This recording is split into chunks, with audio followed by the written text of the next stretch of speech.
Баршаңызға қайырлы күн достар. Видеоны соңына дейін қарап, каналға тіркелуді ұмытпаңыз.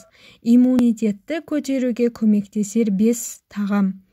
Күзде адамға иммунитет аса қажет. Инфекция мен суықтан сақтану үшін. Ал иммунитеттің негізгі көзі ішек. Иммун жүйесін жақсарту үшін ең алдымен ішек жұмысын жақсартып, іштегі пайдалы бактерияларды көбейткен абзал. Ішек микрофлорасын жақсартудың жолы пайдалы тамақ ішу. Әсіресе ішектегі пайдалы бактерияларды қоректендіретін тағамдарды ішкен жөн. Мамандардың айтуынша, ондай тағамдарға йогурт, айран, ашытылған көкөніс, ірімшік жатады. Йогурт ішек микрофлорасына пайдалы сүт тағамдарының бірі. Пробиотиктің көзі, әрі ас қорытуға көмектеседі.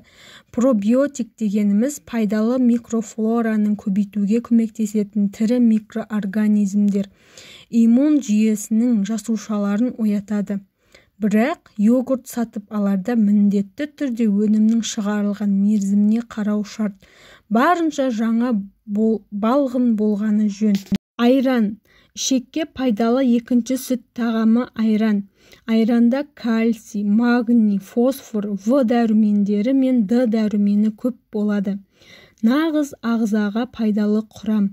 Айран пробиотиктің де көзі. Айранның барынша табиғи болғаны жақсы. Сонда ағзаға молырақ пайдасын тигізбек. Ашытылған көкөніс.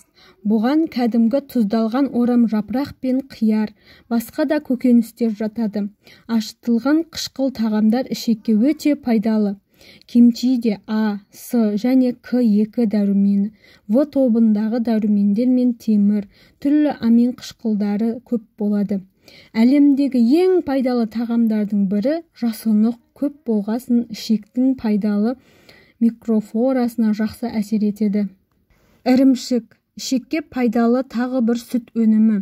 Егер айран мен йогурттың барынша жаңа болғаны маңызды болса, сырға керісінше дайындалғанына барынша көп уақыт болғаны жақсы. Соғұрлым құрамында пробиотик көп болмақ.